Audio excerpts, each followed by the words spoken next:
Yo, what up? And peace to everybody on the channel. You already know what it is, man. It's your boy Homie Digital, and I'm gonna tell y'all something real quick. My pops put me on to hella gangster movies, so I'm hip to all the classics. But out of all of those movies that I've seen, Ace Boogie from Paid in Full is definitely among the smartest of those gangsters. I'm gonna run y'all through how he was able to win and leave the game with his pockets full. Ace was a part of a trio. We got him, Money Making Mitch, and Rico. Ace starts off the movie as a regular nigga with a job at the neighborhood dry cleaners. He was familiar with everyone in the hood, even the drug dealers, and there were two main dealers. One was his best friend Mitch, and the other was his sister's boyfriend Calvin. But anyway, yeah, Ace was a real laid back dude. He didn't care about making fast money, so he didn't run to join the game, but the game found him. While working for the dry cleaners, Ace also had to deliver people's clothes, and on one of his deliveries, he met a Colombian man named Lulu. Lulu notices Ace while making a delivery to his neighbor, so he also asks Ace to take some clothes for him. Ace agrees and they have a short conversation, but during this conversation, Lulu was reading Ace the whole time. He knew exactly who Ace was because he brings up Mitch in their conversation. He gives Ace a tip and tells him to take out his drug dealer friend to a movie or something. After this, Mitch and Ace have a conversation and Mitch pulls up flexing his new bike. Ace wasn't no hater though, so he gave Mitch his props, and he even said that in 10 years they'll have matching Benzes. And then Mitch is like,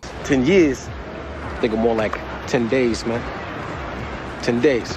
And this was some crazy foreshadowing, bro. Ace goes back home and finds Calvin dealing in the lobby. This nigga Calvin was so goofy, bro. Flexing is one thing, cause I fuck with Mitch, and Mitch is always flexing. But look at this nigga, bro. Kermit the Frog ass nigga, man. But nah, Calvin is basically in the lobby lecturing Ace about how he needs to start selling coke and make some real money. But Ace wasn't about to take no advice from Calvin. Little did he know, the pieces for him to enter the game were already in play though. Ace is at work blasting music, chilling, and as he's going through clothes, he finds coke in Lulu's pants. Then right after that, he sees Mitch pull up in a new whip outside, flexing in front of the cleaners. So he leaves work for a little bit to go ride around the hood and flex with him. These niggas really got a dopamine rush from niggas showing them love because of the whip that they're riding in. That's crazy. This was Mitch's drug, but he should have been more careful. He pulls up to the store and sees his uncle there too. And just by looking at the store owner and his uncle, you could tell they were hating. And his uncle talking about some, you don't look out for family. Like, nigga, get a job. Ace goes back over to Lulu's crib to tell him about the coke that he left in his pocket. They start chopping it up again, and Ace mentions that Lulu doesn't dress like a drug dealer. He says that he dresses nice and not loud nice like niggas from his hood. This is something that Ace ends up adopting later. Lulu tells Ace to keep the coke that he found in his pants. So Ace goes over to Mitch and shows him the coke that he has, and Mitch says that he's not in the coke game and basically suggests that Ace should go see Calvin about it since that was more his style. But Ace wasn't fucking with that, bro. I wouldn't either. And speaking of Mitch, he loved the spotlight. He pulled up to the club with Ace because he wanted some love shown to him, and he ended up getting it. The whole time they were there, Ace was just observing, not on no hating shit, but he just thought it was crazy to see all the love that Mitch was getting. But what Mitch didn't know was that that wasn't really love that he was getting. I'll tell you what though, he would soon learn, and Ace would soon step up and make his first play, because when he goes back to work, his boss tells him that Calvin got locked up. So now in the back of his mind, he's like, I bet it's my time to shine. When he gets off his shift, some random nigga walks up to him in his apartment building trying to see if Ace is taking over for Calvin. So Ace ends up selling him better product, and it's cheaper than what Calvin was selling it for. And I'm glad Ace was at least smart enough to start selling in the building across the street instead of where Calvin got caught up at, because you know everybody ain't smart like that. He goes back to Lulu to re-up, and Lulu gives him an eighth of a key and tells him to come back in 4 days. Calvin getting locked up gave Ace all the space that he needed, but while Ace was on the come up, Mitch was on the decline. One of his runners comes back short because he got robbed, and Mitch crashes out. He went to go off the nigga that robbed him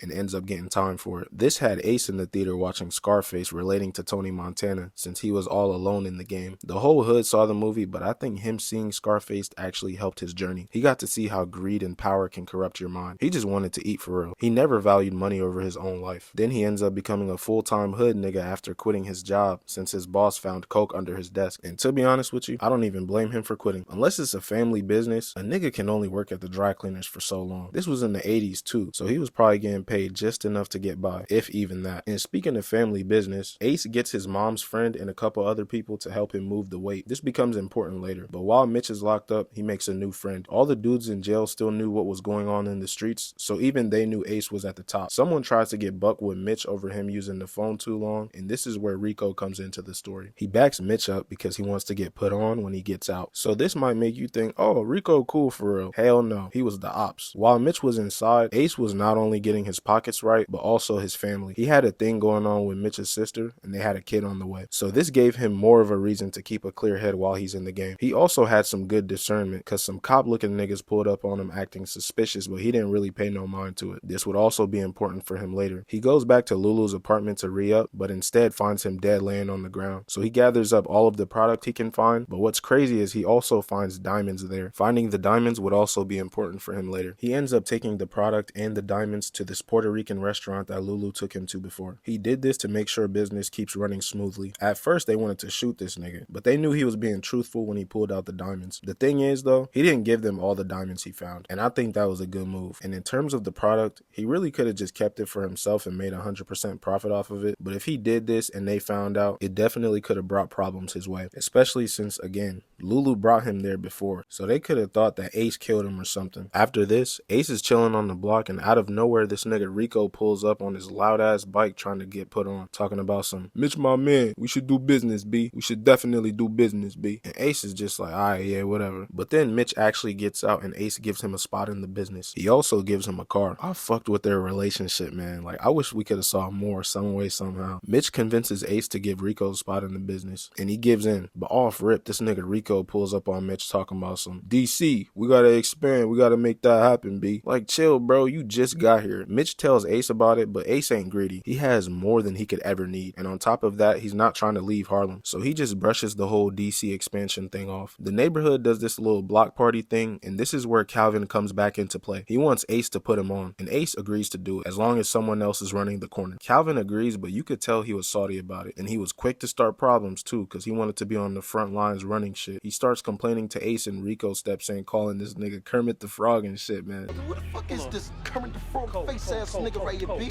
Slap the shit out you, B. Hold on, Rico. What the fuck is this Hold nigga? on one motherfucking second, man. I said I got it over here, man. Thank you. That shit definitely hit a soft spot for Calvin too, because he didn't end up letting that go. And as much of a problem as Calvin ends up being, Rico wasn't innocent at all. They should have knew they couldn't trust this nigga, bro. He was flexing guns in the club while niggas was taking pictures of him, and then the weird cop dudes from earlier pulled up talking about making something happen in DC, so Ace is looking at Rico crazy. And right after this, someone else will show they couldn't be trusted. Mitch gets into an argument with his uncle Ice for being a lazy freeloader and getting high around Sonny. Ice tries to blame Mitch for selling him the drugs that he's getting high on, but mind you, Mitch only sold him the drugs so Ice could sell them and make money. He the one who took it upon himself to go turn into a fiend. All that arguing killed Mitch's mood, so he needed a high again. He wanted to go out and get some love shown to him. They would end up having a good night for real. Well, everyone except Ace at least. He gets a call that his girl is about to have the baby, so he goes home to grab some shit, and this is where Calvin tries to rob him. He was salty about not being able to run the corner by himself, but that's not what really hurt him. What really hurt him is when Rico was frying his ass and called him Kermit. Ace got beat up and shot, but he still made it out alive, and he didn't take his life for granted. He still had money and he was alive to be with his daughter, so he made a conscious decision to leave the game. Sadly though, Calvin did end up killing the people that Ace had helping him move his weight, so Ace lost people that he considered family, and even that didn't make him lash out and go do something that could get him caught up, like offing Calvin. While he was recovering, things were drying up on the street. Rico's greedy ass couldn't believe that Ace wanted out, so he came up talking about some, hey yo, hey, niggas get shot every day, B. Rico also tells Ace that he offed Calvin to try to make him feel better, but it doesn't. Instead, Ace is like, hey nigga, don't have the cops pulling up here talking to me on account of some shit that you did. And I'm feeling, bro, because imagine your man's in the interrogation room, he killed somebody and he talking about, I did it for you, I did it for you, making it look like it was like a murder for hire or something, bro. I would be pissed, because like, bro, don't tell me you did it for me. Rico did not do it for Ace. He did it because he's a hothead. Rico ends up heading out, and that leaves room for Mitch and Ace to talk. Mitch talks about how much he loves the game and how much he loves the hustle, but Ace is like, nah man, all that shit is fake, because he knows. Mitch convinces him to give up the connect, and Ace agrees, but he says he just needs time to do it. Sadly, he didn't get no time, because soon after that, Mitch gets a call saying that Sonny got kidnapped. He comes back to the crib to try to figure out what's going on, and he finds his mom losing her mind. His mom is sitting there telling him to just pay the dudes, and she also says that Mitch should have never kicked Ice out of the crib. I ain't even gonna say nothing about that, man. I'm gonna just leave that alone, for now at least. Mitch didn't have enough to pay the ransom though, so he gets Ace's help. Ace gives him 22 keys, 14 to move for the ransom money, and 8 to pay off the connect. The next day, we see Ace pull up to his crib to find his girl and Mitch's mom in the living room crying. At first, he thought Sonny died, but then he finds out that it was Mitch that died, and he was even able to piece together who did it, because the night before, he remembers Mitch saying that he was gonna meet up with Rico Rico, since he needed help moving the weight. Mitch was sitting there explaining what's going on to him, but as soon as Rico hears that Mitch has 22 keys on him, he decides to show his true colors. He shoots Mitch, and he takes the keys. So Ace uses a card that he has up his sleeve from earlier. He uses Rico's greed to set him up by using those weird cop dudes from earlier in the movie. Rico crashes out and he gets locked up over this. Sadly, since Mitch was gone, no one was there to pay Sonny's ransom. The whole time, the niggas that kidnapped him were Uncle Ice and the store owner. R.I.P. Sonny. Fuck both of those hating ass niggas, man. And earlier in the movie, remember when Lulu died and Ace found those diamonds in his house? He held on to those diamonds for a while, but he ends up selling them to leave the game with his pockets full. Ace was able to win because he kept a clear head and he didn't let himself become consumed with greed. He valued his life and his family more than anything.